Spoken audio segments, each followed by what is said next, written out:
J'aimerais vous dire quelque chose.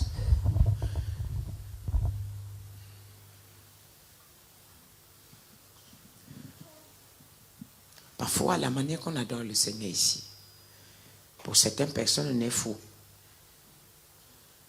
Amen. Pour certaines personnes, on est fou. Je vous dis la vérité. Quand je reçois quelque chose, je vous dis la vérité. Qu'est-ce qu'ils font là-bas, eux, là?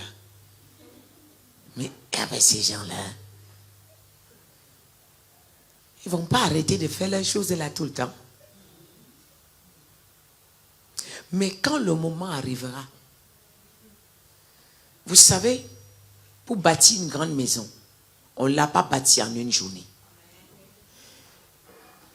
Et même la gloire dans la vie d'un chrétien ne vient pas en une journée. Chaque fois que tu arrives là et que tu es connecté, il y a quelque chose qui se dépose dans ta vie.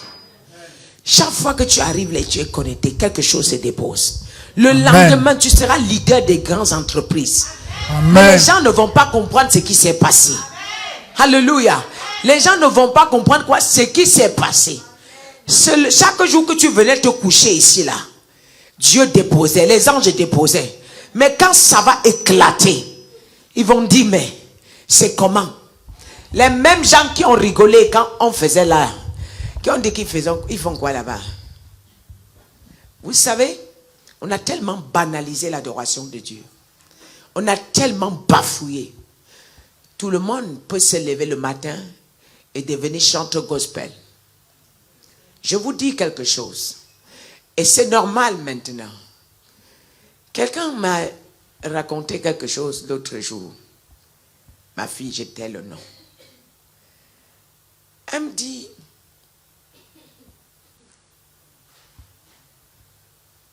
maman, je veux, et j'en ai croisé plusieurs. Maman, je veux faire sortir mon album. J'ai dit, j'en ai croisé plusieurs. Je lui dis, je les demande toujours, est-ce que spirituellement tu es assise en prière? Est-ce que tu pries? Combien d'heures par jour? Est-ce que tu as l'intimité avec Dieu? Non, maman. Parfois, c'est même difficile d'ouvrir la Bible. Parfois, je n'arrive. Et tu veux faire quoi? Et tu veux chanter quoi? Et tu vas adorer qui? Mais vous adorez vous-même. C'est pourquoi, vous savez, il y a des chants, ça ne vieillit jamais. Amen. Il y a des chants qui ne vieillissent jamais. Et à chaque fois qu'on les chante, la présence de Dieu descend. Vous savez pourquoi? Vous savez comment ces gens ont été reçus? Lorsque quelqu'un est proche de Dieu, il est dans l'intimité avec Dieu. En ce moment, Dieu le fait monter en esprit. Il entre dans les soupirs. Et c'est le chant vient. C'est communiqué par le Saint-Esprit. Ce n'est pas que tu ouvres la Bible et tu écris les paroles. Un chant pareil, ça guérit. Ça transforme les gens. Ça guérit les gens. Ça ramène la joie chaque fois qu'on chante. Sauf si ceux qui chantent eux-mêmes ne sont pas en esprit. Mais si quelqu'un en esprit prend le chant. Maintenant, nous sommes fatigués des chants qui sont écrits par vos intelligents, par vos sagesses. Nous sommes fatigués de ça. Je prends tel verset biblique, je compose. Je prends tel verset. Mais les vrais adorateurs, ils reçoivent le chant en esprit quand ils sont touchés par l'Esprit de Dieu. C'est ça les vrais adorateurs. Vous voulez impacter le monde? Travaillez votre vie de prière. Travaillez votre intimité. À tel point où vous êtes capable de faire 1 heure de prière intense avec le Seigneur. Mais la majorité n'est même pas capable de faire même 10 minutes. Tous les chantres là. Il y a même des jours, une semaine, ils ne prient même pas. Mais ils vont chanter partout. On dépose le cachet. Le gombo. Le gombo, ça va glisser.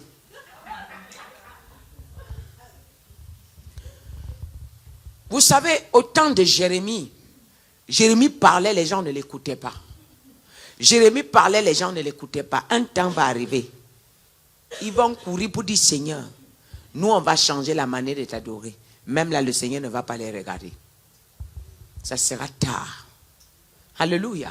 Amen. Je vous exhorte. Ayez un moment d'adoration avec Dieu dans vos maisons. Ayez un temps de louange avec Dieu dans vos maisons. Ce que tu peux faire à l'église, si tu ne peux pas faire chez toi, il y a un problème. Ce que nous venons faire ici, on a d'abord travaillé dans le secret. Si tu ne peux pas descendre la présence de Dieu chez toi, mais tu ne peux pas le descendre à l'église. Amen. Donc, la majorité des chrétiens d'aujourd'hui savent que dimanche, je vais à l'église. Et le jour de délivrance. Mais avant ce jour, quel est ton temps de prière avec Dieu? Quel est ton temps d'intimité avec Dieu? Tu donnes combien de... Vous savez, je vous ai parlé quelque chose. Je suis sérieux. Avant, je prenais ma montre, je me mettais par terre. Et c'est ce que je faisais. Hein? Seigneur, par jour, on a combien d'heures? 24 heures. Je dis, Seigneur, donc moi, je dois te donner combien? Quand je trouve que je donne 2-3 heures à Dieu, c'est petit. Je dis, bon, on va diviser par 2. Je te donne 12 heures par jour. Et j'ai donné mon maximum de donner ces 12 heures. Ne m'appelez pas en désordre. J'ai prié comme une malade. Non, mais je vous dis la vérité. Si je dis que je ne priais pas, je faisais 45 heures de prière par jour, par semaine. Et 45 heures par semaine, sans maintenant compter mon temps de méditation. Vous venez délivrer les gens, vous-même, vous ne priez pas. Les démons vont vous délivrer. Les démons, c'est pour ça que quand tu dis, hey, le démon dit, n'avance pas. Tu dis ça. Le démon dit, il se prépare encore. Viens. Et toi-même, tu commences à reculer en arrière. Puisque tu commences à voir que tu ne pries pas à la maison. La voix de Dieu commence à te donner. Tu t'avances comme ça, tu pries. Voilà la peur qui s'installe en toi. Tu commences à reculer. Le démon dit, après tu dis, on verra après. Un autre, tu fais comme ça. Lui aussi te fait comme ça. Tente. Avance, viens. Je te paralyse, tu vois.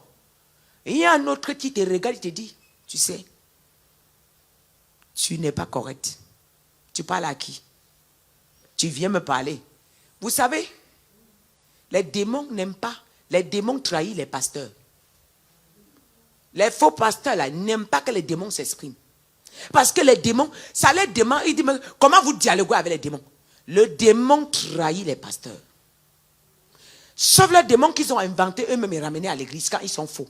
Mais sinon, le démon trahit le pasteur. Moi, j'ai ramené quelqu'un pour délivrer à l'église. Mais le temps là, je ne savais pas. Moi, j'avance. La personne tremble. Commence à... Après, quand je me retire, j'avance le pasteur. Je me dis, bon, le pasteur a la puissance plus que moi. Le pasteur s'est avancé. Il a dit, regarde-moi ces choses-là. Hey, ne me touche pas. Sale. Toi, tu couches avec les familles ici. Et moi, j'étais de l'autre côté. Et le pasteur a tapé sa bouche. Bah! Hey! Be careful! Et le démon a dit, regarde, viens. Il a dit, hey. Et le pasteur avait dit, hey, maman, il va regarder, mais ils ont la bouche. Hein. Mais moi, j'avais déjà capté. Je ne suis plus reparti là-bas. Ma part est finie là-bas. Je suis rentré chez moi. J'ai commencé à chercher la face de Dieu. Dis-moi qu'est-ce qu'ils font là-bas? C'est là que le Seigneur m'a donné la révélation. Nous, on chassait le démon manifestait. Mais on est parti chercher le pasteur parce qu'on se disait que le pasteur est plus fort que nous. Donc, on veut se mettre en arrière que le pasteur. Parce que la fille a dit, toi, Mère Teresa. C'est comme ça. Mais la fille m'avait traité. M'avait dit, regarde-moi, Mère Teresa. Hein? Secours catholique. J'ai dit, mais dit, on l'avait enfermé. on savait qu'on a fini. Toi, tu aides tout le monde. Hein? On va bloquer toutes tes finances.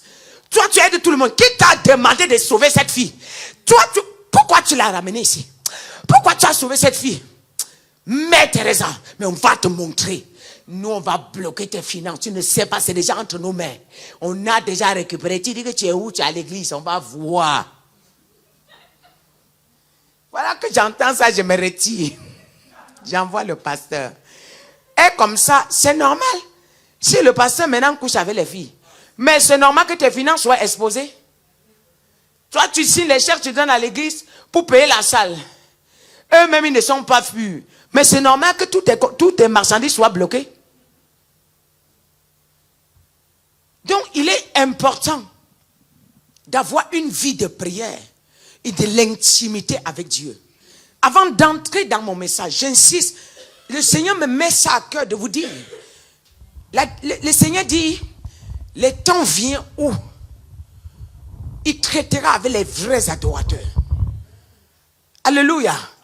Les vrais adorateurs. Il dit que ceux qui m'adorent en esprit, en vérité, il ne viendra pas vous chercher dans sa parole, dans la prédication. Certes, il est dans sa parole, mais ce n'est pas vos prédications, vos théologies qui l'intéressent. Mais c'est ton cœur qui l'intéresse. Qu'est-ce que tu fais avec Dieu dans ta maison? Comment tu passes du temps avec Dieu? Si on te demande, tu n'es même pas capable par semaine de lui donner 10 heures de prière. Hein? Quand tu viens, tu as prié 10 minutes, tu te lèves. Merci Seigneur, au revoir. 10 minutes, tu dis merci Seigneur, au revoir. La réponse est venue quand? Ton Dieu, tu dois dialoguer avec lui. Ta réponse, quand tu pries, la Bible dit, dans Actes 4, versets 29 à 30, quand les apôtres étaient fatigués, ils se sont réunis. Et quand ils ont fini de prier, le Seigneur a répondu à leur prière. Il a exaucé et il a parlé. Amen. Mais là où il y a la présence de Dieu, Dieu parle. Il n'a pas la bouche fermée. Mais vous venez causer, dialoguer avec Dieu, vous parlez, jusqu'à tu te lèves. Au revoir. Merci Seigneur, tu es bon. Tu dis qu'il est bon comme ça, qui t'a dit quoi? Le Seigneur ne t'a rien dit, mais c'est déjà bon pour toi. Alléluia. Mais j'aimerais te dire que tu changes ta manière de prier aujourd'hui. Cherche le Seigneur. Amen.